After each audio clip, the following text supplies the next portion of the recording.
নমস্কার বন্ধুরা, ছোট গল্প ও কবিতা বাহারে তোমাদের স্বাগত। আজ আমি পাঠ করে শোনাব সুচিত্রা ভট্টাচার্যের লেখা গল্প সংসার। গল্পটি শুনে তোমাদের কেমন লাগলো অবশ্যই কমেন্ট করে জানাবে। ভালো লাগলে একটি লাইক দিয়ে প্রিয়জনদের সাথে শেয়ার করো এবং বাংলা সাহিত্যের আরও নিত্য নতুন ভিন্ন স্বাদের গল্প শুনতে চ্যানেলটি সাবস্ক্রাইব করে পাশে থাকার জন্য একান্ত অনুরোধ রইল। চলো তাহলে শুনে নেওয়া যাক আজকের গল্প। ছুটির সকাল। বাজার থেকে ফিরে খবরের কাগজের পাতায় চোখ বোলাচ্ছি। নিখিলেশ বাবু এসে হাজির। থমথমে মুখ, দু চোখে গনগন করছে রাগ, আগুনে নিঃশ্বাস ফেলছেন ঘন ঘন। পরনে সেই চিরাচরিত পোশাক, লুঙ্গি আর খদ্দরের পাঞ্জাবি, হাতে সর্ষের তেলের ক্যান। অ্যালুমিনিয়াম পাত্রটি ঠং করে মেঝে নামিয়ে ধপাস করে সোফায় বসলেন নিখিলেশ বাবু। গুমগুমে গলায় বলে উঠলেন, আমি আর সংসারে থাকছি না মশাই, ঢের হয়েছে। নিখিলেশ নন্দীকে আমার প্রতিবেশীই বলা যায়। আগে আমার উল্টো দিকে ভাড়া থাকতেন, ইদানিং বাড়ি করে উঠে গেছেন পিছনের গলিতে। তবে এ পথ দিয়েই তাদের নিত্য যাওয়া আসা। এ বাড়িতে তেমন একটা আনাগোনা ছিল না ভদ্রলোকের। সময় কোথায়, সাত সকালে নাকে মুখে গুজে অফিস ছুটছেন, ধুকতে ধুকতে ফিরছেন রাত 8টা-9টায়। প্রাইভেট কোম্পানির চাকরি। নগণ্য কেরানি থেকে মাঝারি মাপের অফিসার অবধি উঠেছিলেন। মালিকরা তাকে তুড়ে খাটিয়েছে জীবনভর।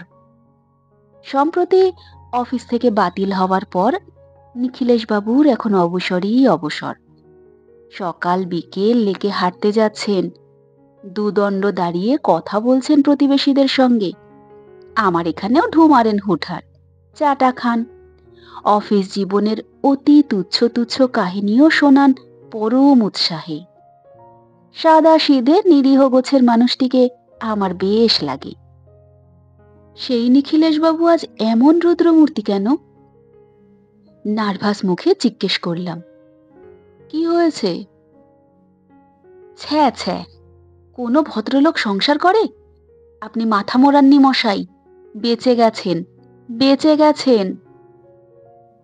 বিবাহিত পুরুষদের এ এক চিরন্তন বলি, দিল্লিকা লাড্ডুর কেস আর কি।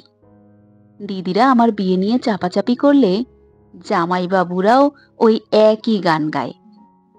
হেসে বললাম, বৌদির সঙ্গে জোর হয়েছে বুঝি? হয়েছে মানে? উঠতে বসতে বাপ বাপান্ত করছে। লাইফটা আমার হেল হয়ে গেল মশাই। কোথায় ভাবলাম রিটায়ারমেন্টের পর একটু শুয়ে বসে সুখ করব, বই টই পড়বো, ভালো ভালো গান শুনবো। ঘাড় গুজে 36 বছর চাকরি করে গেছি, জানেনই তো। অফিসে কি টেনশনে থাকতাম। ভেবেছিলাম শেষ দিনগুলো অন্তত একটু শান্তিতে কাটবে।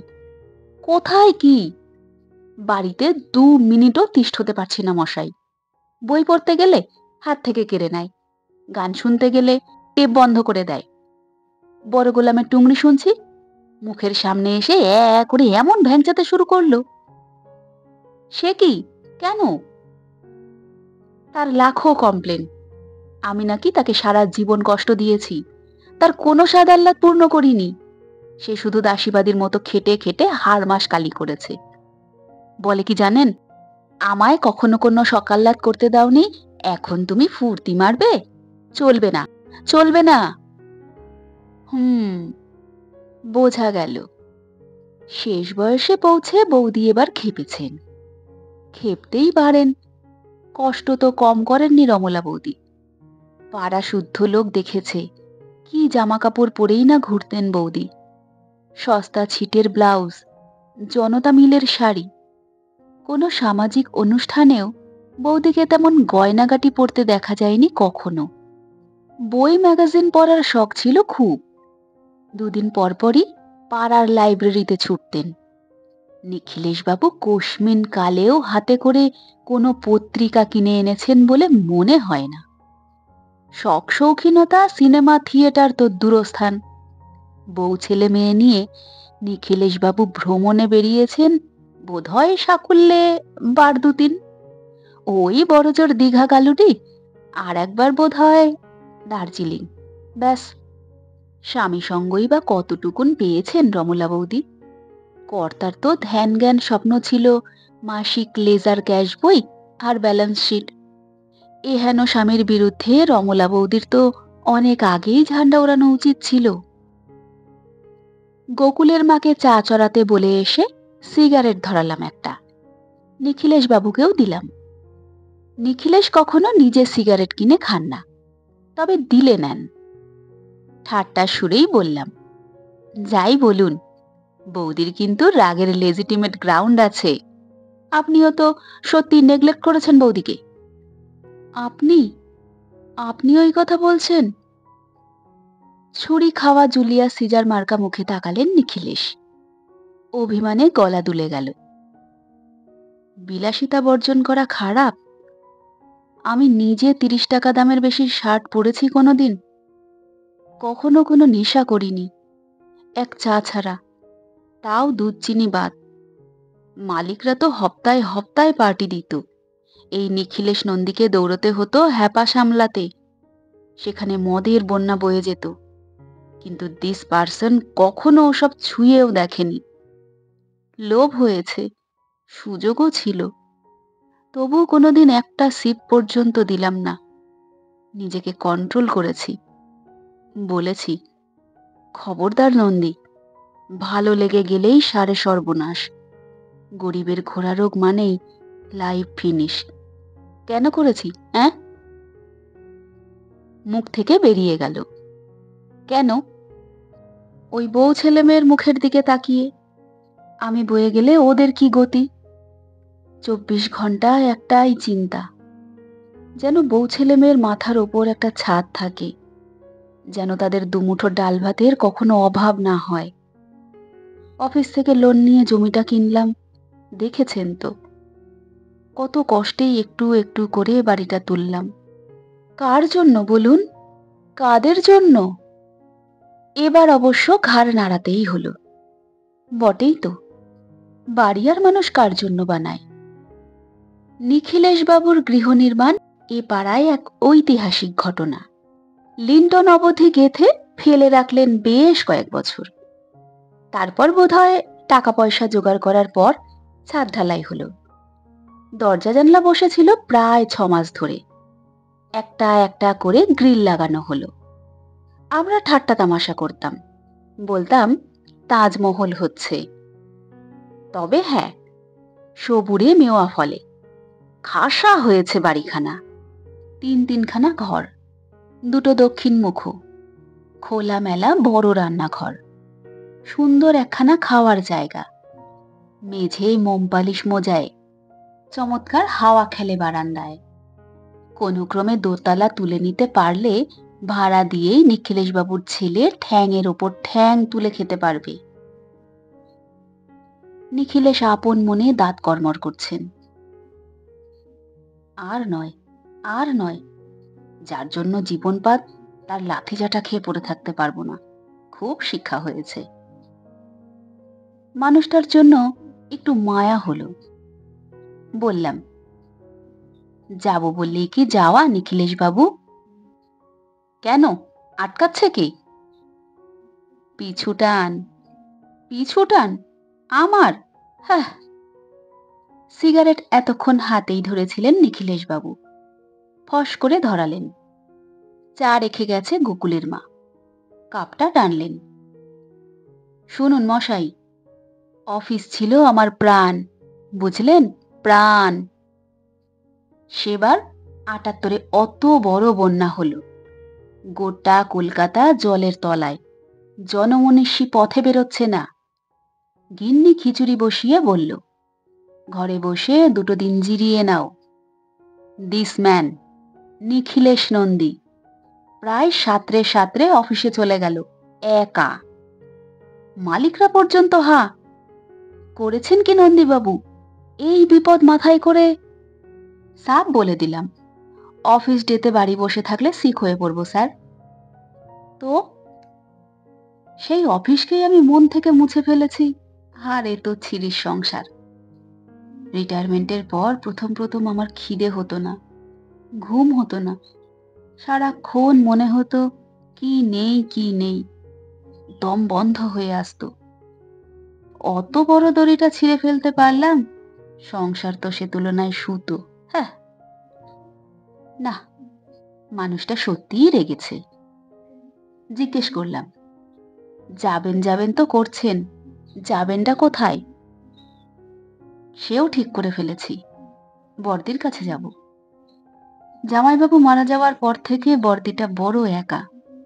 ছেলে থাকে সেই ব্যাঙ্গালোর, হপ্তায় একটা করে এসটিডি। কেমন আছো মা? ঠিক আছো তো মা? আর মাসে মাসে কটা টাকা পাঠানো, ব্যাস, ছেলের ডিউটি খতম। বড়দি বেচারা তো রোজই ফোনে ডাকছে, এবার আমার কাছে কটা দিন থেকে যা হাবু। টাটানগরে বড়দির প্যালেসের মতো বাড়ি, জানলা খুললেই পাহাড়। তোফা থাকবো ভাই বোনে। মৃদু গলায় বললাম, যান তাহলে, কটা দিন ঘুরেই আসুন। নো, কটা দিন নয়, জন্মের শোধ যাব। মেয়ের বিয়ে দিয়ে দিয়েছি, ছেলেও চাকরি পেয়ে গেছে। এখন আর ৭০-এও বলতে পারবে না নিখিলেশ নন্দী বাপের রেসপন্সিবিলিটি ছেড়ে ভেগে গেল। কি বলবে? তা হয়তো বলবে না, কিন্তু বৌদির মহারানীর ব্যবস্থাও কমপ্লিট।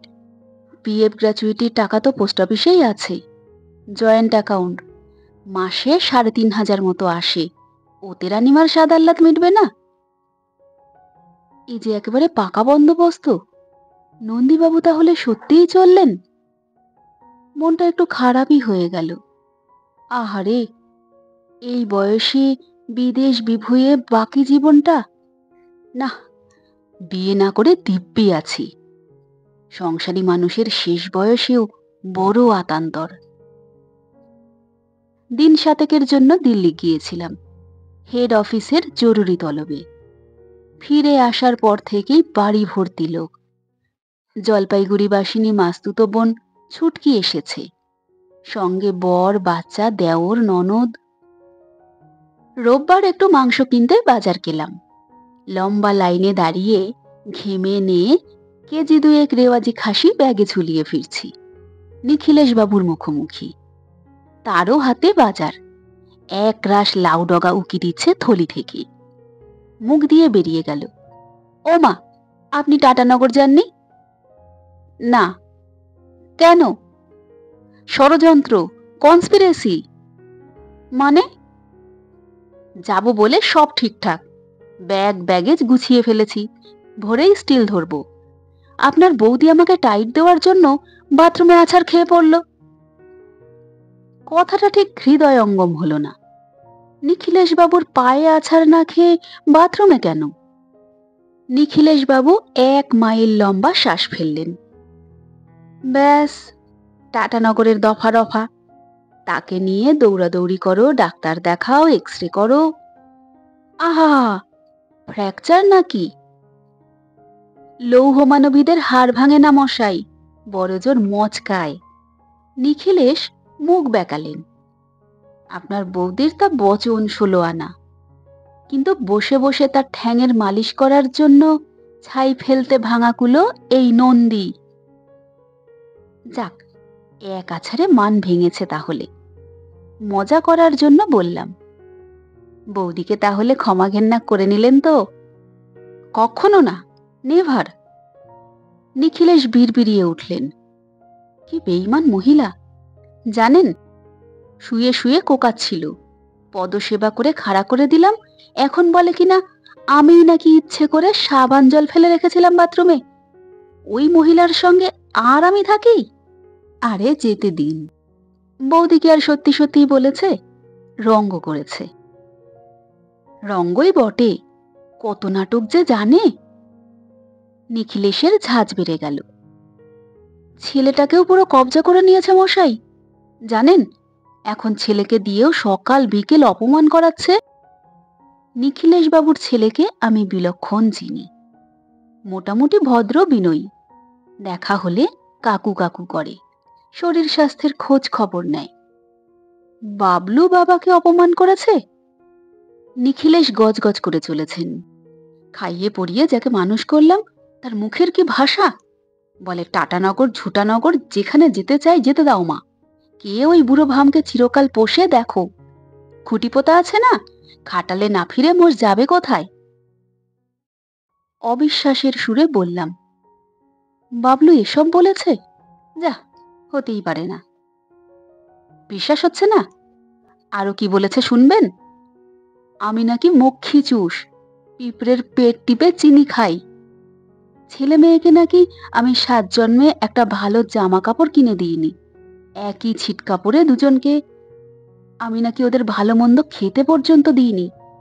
চিরটা কাল শুধু পুঁই শাক, নলচে শাক, কুমড়ো, পেঁপে আর তেলাপিয়া চারাপোনা খাইয়েছি। আমি নাকি বাপ নই, হরিদাস চামার। ছি ছি ছি, বাবার সঙ্গে এইভাবে কথা বলতে হয়?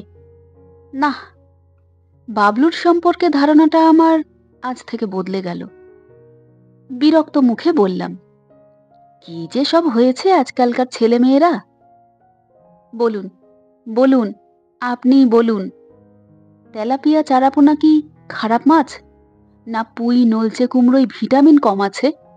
আরে বাবা, দুবেলা পেট পুড়ে খেতে পেয়েছিস তো নাকি?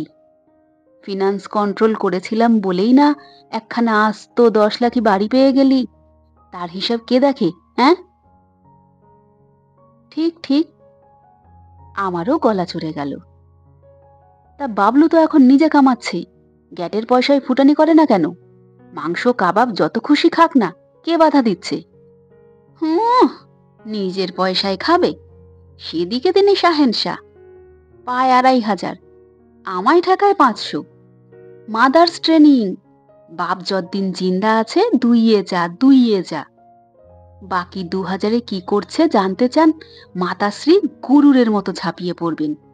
ছেলের রোজগারে নজর দাও, লজ্জা করে না? ঠিক আছে, মাল করে দিবি না দিবি, অন্তত চুপ থাক। উল্টে আমার ওপরেই চোটপাট। বাড়িতে কেন এখনো কালার টিভি এলো না? সাদা কালোয় ন্যাংটো নাচ দেখে সুখ হয় না মা বেটার? আদ্যিকালের ফ্রিজে বরফ জমে তাল হয়ে থাকে, নতুন কেন আসে না? কত বলবো মশাই, লিস্ট করতে গেলে আপনার থলির মাংস পচে যাবে। হুম, সত্যি আপনার কিছুদিন বাইরে চলে যাওয়া দরকার। যাবই তো, চলে যাব, গোয়াই মাস্ট, কাল পরশুর মধ্যেই। তবে টাটানগর নয়, টাটানগরকে ওরা ঝুটানগর বলেছে। নিখিলেশ উদাস চোখে তাকালেন। ডিসিশন ফাইনাল, টাকি যাচ্ছি। খুড়তুতো ভাই আছে, সেও আপনার মতোই ব্যাচেলার। 2 ভাইয়ে নদীর ধারে বসে থাকবো, ফুরফুরে হাওয়া খাবো, ইচ্ছে হলে নৌকো চড়বো। ফাইন। নিখিলেশ বাবুর দিকে সামান্য ঝুঁকে চাপা স্বরে বললাম, সঙ্গে একটা সৎ পরামর্শ দিই, বউ ছেলেকে একটু টাইট দিন। কটা মাস একটা ফার্দিংও ঠেকাবেন না। কত ধানে কত চাল, বুঝুক। পুরোপুরি বন্ধ করে দেব? নিখিলেশ ঘাড় চুলকোলেন। উম, ভাবছিলাম যদি অল্প করে দিই। কেন দেবেন? বাবলুকে যদি পুরো 2,500-ই সংসার চালাতে হয়, তাতেও তো 1,000 তো মিনিমাম লাগেই মাসে। তারপর ধরুন বাবলুর একটা নিজের হাত খরচা আছে, বিড়ি সিগারেট ধরেছে। একেবারে হাত খালি হয়ে গেলে অষ্টপ্রহর আমার গুষ্টির তুষ্টি করবে না। সে এখানে গাল পারবে, আর আমি ওখানে জিভ কামড়ে মরব। বুঝেছি। আমার গলায় আপনা আপনি ব্যঙ্গ এসে গেল। স্নেহ অতি বিষম বস্তু। না না না, ও সব স্নেহ টেহ কিছুই নেই আমার, মায়া টায়াও না। নিখিলেশ তড়িঘড়ি বলে উঠলেন, রিটায়ারমেন্টের পর, বুঝলেন, প্রথম প্রথম কদিন ভুল করে 8টার সময় স্নান করে ফেলতাম। ভাবতাম গায়ে যখন জল ঢেলেই ফেলেছি, যাই একটু অফিসে চক্কর মেরে আসি। পরপর গেলামও কদিন। প্রথম দিন খাতিরদারি হলো, দ্বিতীয় দিনও চাটা খাওয়ালো সবাই। তৃতীয় দিন দেখি সবাই কেমন আমাকে দেখে অন্যমনস্ক হয়ে যাচ্ছে। চতুর্থ দিন বসে আছি, বসে বসে কাজকর্ম দেখছি। ছোট মালিক হঠাৎ চেম্বার থেকে বেরিয়ে এলো, হেসে বলল, কি নন্দীবাবু, আপনার পাওনা গন্ডা কিছু বাকি আছে নাকি? ব্যাস, ইঙ্গিতটা বুঝে গেলাম। পরদিন থেকে যাওয়া বন্ধ। এই 7 মাসে অফিসের আর ছায়াও মাড়াইনি। অফিস আর সংসার এক হলো? এক তো নয়। অফিস আমার অনেক আপনার ছিল, লোকজন সেখানে আমায় মান্যিগণ্যি করত, ভালোবাসতো। একদিন আমায় না দেখলে অস্থির হয়ে পড়তো। আর সংসারে তো সবাই জুতো পেটা করার জন্য মুখিয়ে আছে মশাই। অত বড় দড়িটা আমি টুসকি বাজিয়ে ছিঁড়ে ফেলতে পারলাম, সে জায়গায় বউ ছেলে, সুতো সুতো। নিখিলেশের চোখ চকচক করে উঠল। দেখে নেবেন, এবার আমি চলে যাবই, টাকি আমায় টানছে। বলতে বলতে হাঁটা দিলেন নিখিলেশ বাবু। থলির লাউডগা নাচিয়ে চলে যাচ্ছেন ধীর পায়ে। 60 বছর বয়সেই কেমন যেন কুজোটে মেরে গেছেন মানুষটা।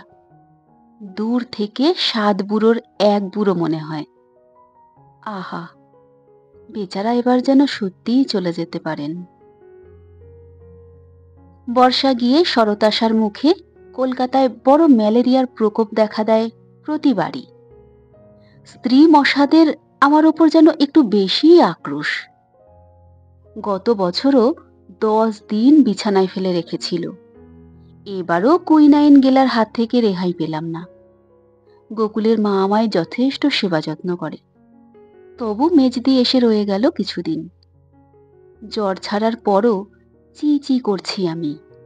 মেজদি হাড্ডির জুস, চিকেন স্যুপ করে করে খাওয়াচ্ছে। আর আমি কেন বিয়ে করলাম না, বুড়ো হয়ে যাচ্ছি, এরপর কে আমায় দেখবে, এসব বলে বলে দিন রাত হা হুতাশ করে চলেছে। মেজদিকে সান্ত্বনা দেওয়ার জন্য মাঝে মাঝে আমি নিখিলেশ বাবুর গল্প শোনাই। সংসারী নিখিলেশ নন্দী হওয়ার থেকে ব্যাচেলার উদয়বরণ চাকলাদার হয়ে বেঁচে থাকা অনেক শান্তির, নয় কি? সেদিনের পর আর নিখিলেশ বাবুর সঙ্গে দেখা হয়নি। আমার অসুখের সময়েও আসেননি তিনি। খবর নিয়ে দেখেছি সম্ভবত টাকি চলেই গেছেন। যাক, ইছামতির তীরেই নয় শান্তিতে থাকুন ভদ্রলোক। সেদিন সকালে বসে খবরের কাগজ উল্টোচ্ছি, মেজদি হরলিক্স নাড়তে নাড়তে এলো। এবার তো আমার যেতে হয় রে পল্টু। কেন, অসীমদার এত্তেলা এসে গেছে? হুঁ, তার ভারী বয়েই গেছে। আমি যত না থাকি ততই তো ওর মজা। প্রাণীর সুখে ঘরদোর নোংরা করবে, অখাদ্য কুখাদ্য আনিয়ে আনিয়ে খাবে, ক্লাবে তাসের আড্ডায় মজা আসে পড়ে থাকবে, একেবারে ছাড়া গরু। এ কি রে, জেন্ডার ভুল করছিস কেন? ষাঁড় বল, নয়তো বলদ বল। বলছি তোর অসীমদাকে। মেজদি হি হি করে হাসছে। চেয়ার টেনে বসলো, একটু আনমনা স্বরে বলল, তিতুল মিতুলের ওপর সংসার ফেলে এসেছি। মেয়ে দুটোই বা কি করছে কে জানে।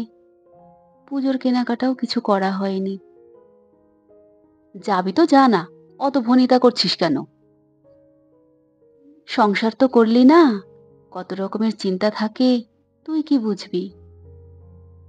সর্বনাশ, আবার পুরনো কাসুন্দিতে ঢুকবে নাকি? কথা ঘোরাতে বললাম, এবার তোরা পুজোর পর কোথাও যাচ্ছিস না? বেশি দূর যাওয়া যাবে না রে, সামনেই মিতুলের টেস্ট না।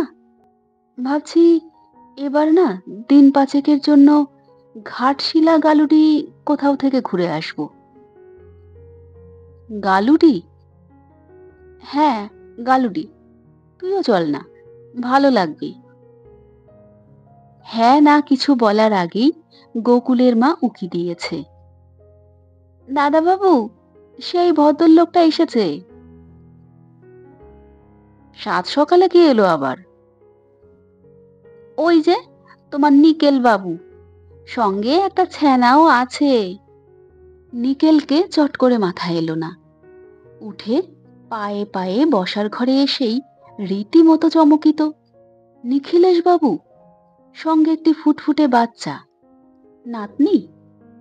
তাই হবে, একদম উমা বসানো মুখ। নিখিলেশ বাবুর হাতে একখানা পাউরুটি আর কলা আঙুরের ছোট প্লাস্টিক প্যাকেট। নিখিলেশ যেন আরো বৃদ্ধ হয়েছেন কদিনে। কলকুজো ভাবটা বেড়েছে, গাল দুটো বসা বসা, চোখে যেন কেমন উদ্ভ্রান্ত উদ্ভ্রান্ত ভাব। ডলপুতুল নাতনিটি একেবারে কোল ঘেঁষে দাঁড়িয়ে, চোখ ঘুরিয়ে ঘুরিয়ে নিরীক্ষণ করছে চতুর্দিক। শিশুটিকে দেখে চোখ জুড়িয়ে গেল। আলতো হাত চালালাম রেশম রেশম চুলে। বাহ, উমার মেয়েটি তো ভারী মিষ্টি হয়েছে। হুম। নিখিলেশ মাথা দোলালেন। তা আপনার শরীর এখন কেমন? ভালোই আছি, একটু উইকনেস আছে, এই যা। নেক্সট মানডে অফিস জয়েন করে যাব। আপনার অসুখের খবর পেয়েছিলাম, রোজই আসবো আসবো ভাবতাম, হয়ে উঠতো না। এমন বিশ্রী একটা ঝঞ্ঝাট যাচ্ছে। আবার কি হলো? সে অনেক কথা। নিখিলেশ সোফায় শরীর ছেড়ে দিলেন। টাকি যাব বলে রেডি, ভাইকে ফোনও করে দিয়েছি। দুম করে উমা এসে উপস্থিত, সঙ্গে এই বাচ্চা। বরের সঙ্গে আর বনিবনা হচ্ছে না, কেটে ফেললেও সে আর শ্বশুর বাড়ি যাবে না। সে কি, একদিন পর? অনেক কাল ধরেই নাকি চলছিল। জামাই নাকি খুব মদ খায়, বেহেড হয়ে এসে উমার গায়ে নাকি হাত ফাতও তোলে।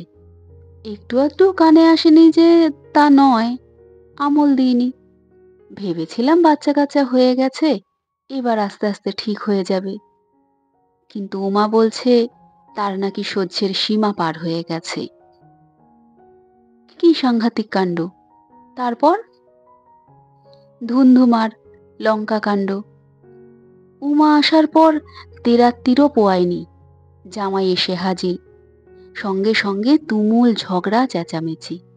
আপনার বৌদি চেল্লাচ্ছে, বাবলু গাগ গাগ করছে, উমা হাউমাউ করে জামাইকে তেড়ে যায়। জামাইও আস্তিন গুটিয়ে উমাকে মারতে আসে। তারও বউ সম্পর্কে ঝুড়ি ঝুড়ি অভিযোগ। উমা নাকি তার ভাত রেঁধে দেয় না, নাচতে নাচতে যখন তখন বেরিয়ে যায়। কার কথা বিশ্বাস করি বলুন তো? সংসারে সত্যিটা যাচাই করা বড় কঠিন কাজ। তবু বললাম, অবশ্যই মেয়ের কথা বিশ্বাস করবেন। একেবারে নিরুপায় না হলে মেয়েরা কি ঘর ভাঙে? বুঝদারদের মতো মাথা নাড়লেন নিখিলেশ। হপ্তাখানেক পর আবার এলো জামাই। গুটলিকে ছিনিয়ে নিয়ে যায় আর কি, উমাকে জব্দ করার তাল। সেদিনও জোর হই হট্টগোল, সে প্রায় থানা পুলিশ হওয়ার জোগাড়। তারপর শুরু হলো টেলিফোনে ভয় দেখানো। গুটলিকে আটকে রেখে পার পাবে না, তোমার আমি সর্বনাশ করে দেব, হ্যান কারেঙ্গা ত্যান করেঙ্গা। ঝপ করে থেমে গেলেন নিখিলেশ বাবু। মেজদি, হাতে কফির ট্রে, প্লেটে কুচো কুচো নিমকি বিস্কুট। গুটলি বেশ দুরন্ত মেয়ে, ক মিনিটেই এ বাড়িতে দিব্যি সরগর হয়ে গেছে, ছুটে বেড়াচ্ছে এ ঘর ও ঘর। মেজদি ধরে নিয়ে এলো তাকে, মুখের সামনে একটা বিস্কুট এগিয়ে দিয়ে বলল, খাবে? ঝট করে মুখ ঘুরিয়ে নিল গুটলি। পরক্ষণে ছোট্ট থাবা দিয়ে মুঠো ভর্তি বিস্কুট তুলে নিয়েছে, একসঙ্গে সবটা মুখে পুরে দিল। মেজদি মিটিমিটি হাসছিল। গুটলির গালে একটা টোকা দিয়ে কফির কাপ তুলে নিলাম। কিন্তু আপনার জামাইটিকে দেখে তো ভালো ছেলেই মনে হতো। নিখিলেশ বাবু নিরুত্তর। আড়ে আড়ে মেজদিকে দেখছেন। মেজদি বুঝি নিখিলেশ বাবুর সংকোচটা টের পেল, সরে গেছে রান্নাঘরে। ফের নিখিলেশের মুখে কথা ফুটল। ভার ভার গলায় বললেন, ভালো দেখেই তো বিয়ে দিয়েছিলাম মশাই। সুন্দর চেহারা, ব্যাংকের অফিসার, 5 ফিগার মাইনে, বর্ধমান টাউনের ওপর নিজেদের বাড়ি। ফ্যামিলিটিও মোটামুটি শিক্ষিত। আমরা আর এর বেশি কি চাই বলুন? হুম, আমাদের তো এই এক দোষ, পাত্র কেমন দেখি, ছেলে কেমন দেখি না। নিখিলেশবাবুর মগজে যেন কথাটা ঢুকলই না। ফ্যাল ফ্যাল তাকিয়ে রইলেন একটুক্ষণ। তারপর বললেন, তাও হয়তো একটা মিটমাট হতো। উমাটা সব ভেস্তে দিল। কিরকম? আমি এর মধ্যে একদিন বর্ধমান গিয়েছিলাম। কবে? কেন? এই তো গেল হপ্তায়। উমার শ্বশুর শাশুড়ির সঙ্গে সরাসরি কথা বলতে। 5 বছর হলো বিয়ে হয়ে গেছে, একটা বাচ্চা রয়েছে। উমা গুটলির ভবিষ্যৎটাও তো দেখতে হবে। তারা কি বললেন? ওরাও মিটমাট চাইছেন। ছেলেকে যথেষ্ট বকাঝকাও করেছেন। আমার রিকোয়েস্টে বেআই মশাই এসেছিলেন উমার কাছে। এই তো পরশু। কি ব্যবহারটাই না করলো আমার মেয়ে! ছি ছি ছি, যা নয় তাই শুনিয়ে দিল। মানি মানুষটা মাথা নিচু করে ফিরে গেলেন। ফোঁস করে একটা নিঃশ্বাস ফেললেন নিখিলেশ। একটু নীরব থেকে বললেন, বিয়েটা বোধহয় ভেঙেই গেল, বুঝলেন? আমার ভীষণ খারাপ লাগছিল। ভেঙে পড়া মানুষ দেখলে বুকের ভেতরটা চিনচিন করে আমার। সান্ত্বনা দেওয়ার ভাষা খুঁজে পাচ্ছি না। জোর করে হেসে বললাম, মন খারাপ করছেন কেন? একদিক দিয়ে তো ভালোই হলো। মেয়ের জন্যই নয়, সংসারে রয়ে গেলেন। উপরি পাওনা নাতনিও রইল। মেয়ের কথা বলবেন না মশাই। পটাং করে নিখিলেশের চোখ খুলে গেছে। জানেন মেয়ে আমায় কি বলেছে? আমি নাকি ওর জীবনটা নষ্ট করে দিয়েছি। তাড়াহুড়ো করে ওই ছেলের সঙ্গে বিয়ে না দিলে ও নাকি আরো লেখাপড়া করতে পারত, নিজের পায়ে দাঁড়াতে পারত। আমি বর্ধমানে গেছিলাম বলে কি চোটপাট। বলে কোন আক্কেলে তুমি আমাকে না জানিয়ে ও বাড়ি গেছো? কেন আমাকে তাড়ানোর জন্য ছটফট করছো? তুমি বাপ না কসাই? উমা কি ভঙ্গিতে কোন পরিস্থিতিতে কথাটা বাবাকে বলেছে জানি না, তবে তার অনুযোগগুলোও তো উড়িয়ে দেওয়ার মতো নয়। বলবো বলবো না করে বলে ফেললাম।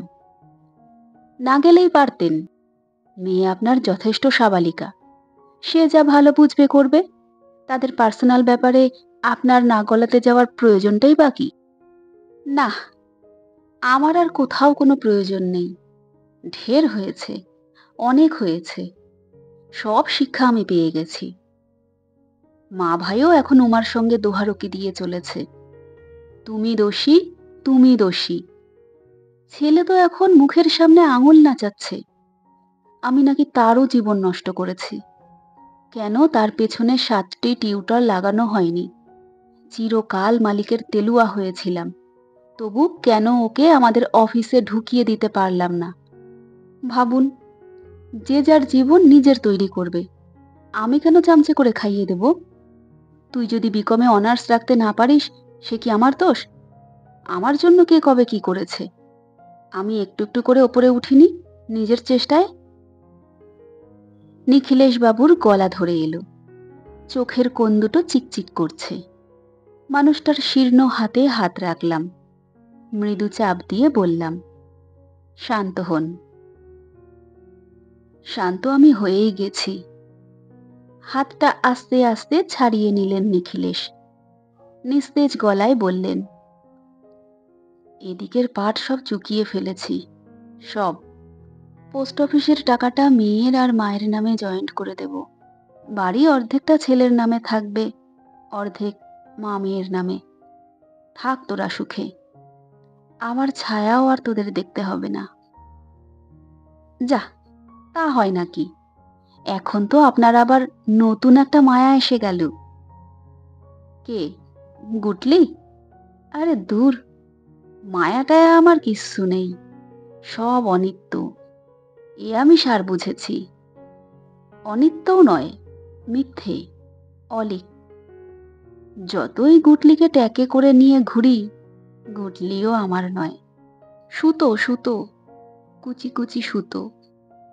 অফিসের মতো অত বড় দড়িটাই 1 সেকেন্ডে উপড়ে ফেললাম। হ্যাঁ, এবার আর কোনো আত্মীয় স্বজন নয়, একটা ভালো বৃদ্ধাশ্রমের খোঁজ পেয়েছি টিটাগড়ে। গঙ্গার ধারে একেবারে বুড়োর পালে মিশে যাব মশাই। ব্যাংকে 1 লাখ টাকা মতন ফিক্সড আছে। ভেবেছিলাম ছেলের বিয়েতে খরচা করব। তা তিনি তো এখন তালেবর হয়েছেন। বিয়েটুকু অন্তত নিজের মুরদে করুক। তারপর বউ এলে ননদ ভাজে লাঠালাঠি হোক, কি শাশুড়িকে বউ একঘরে করে দিক, কিংবা আমার কম রোজগেরে ছেলে সংসার চালাতে গিয়ে মুখের রক্ত তুলুক, আমি আর দেখতেও আসব না। সহসা নিখিলেশের বাকরোধ হলো। চোখ চঞ্চল হয়ে উঠেছে, ঘুরছে বন বন। গুটলি কোথায় গেল? গুটলি আছে এদিক ওদিক। আপনার ছাদে উঠে যায়নি তো? বলতে বলতে তড়াক করে লাফিয়ে উঠেছেন নিখিলেশ। দৌড়ে গেলেন সিঁড়ির দিকে। এ কি, ছাদের দরজা তো খোলা। আপনার আলসেটা খুব নিচু না? উত্তরের প্রতীক্ষা নেই, কোনো দিকে তাকানো নেই। প্রায় জরাগ্রস্ত 2 পা যুবকের মতো তরতরিয়ে সিঁড়ি ভাঙছে। ওপরে গুটলির হাসি শোনা গেল। ছুটছে নির্ঘাত, দাদুকে তুর্কি নাচ নাচাচ্ছে। সিঁড়ির মুখটায় গিয়ে দাঁড়ালাম। একটু পরেই নিখিলেশ বাবুকে দেখা গেল হাঁপাচ্ছেন, ঘামছেন। এক হাতে সিঁড়ির রেলিং ধরেছেন, অন্য হাতে নাতনি। নিখিলেশ নন্দী নামছেন সন্তর্পণে। আপন মনে বলে চলেছেন, তোকে কি একটুও চোখের আড়াল করা যাবে না রে? তারা তো আমার হাতে ছেড়ে দিয়ে দিব্যি মজ মস্তি করছে। বুকটা আমার ছ্যাদ করে উঠেছিল গো। তুইও শেষে মামার বাড়ির ধারা পেলি? তোর মামা ছাদ থেকে পড়ে হাত ভেঙেছিল, তোর মা রিক্সা থেকে পড়ে পা ভেঙেছিল, তোর দিদার তো ব্যালেন্সই নেই। মনে মনে হেসে ফেললাম, বেচারা। টিটাগড়ের বৃদ্ধাশ্রমও নিখিলেশবাবুর কপালে নেই, টিটাগড়ের গঙ্গাও। বড় দড়ি হ্যাচকা টানে উপড়ে ফেলা যায়, ছোট ছোট সুতোর বাঁধন ছেঁড়া কি এতই সহজ? বন্ধুরা, শেষ হলো আজকের গল্প। আমন্ত্রণ রইল পরবর্তী গল্প শোনার জন্য। সকলে সুস্থ থেকো, ভালো থেকো।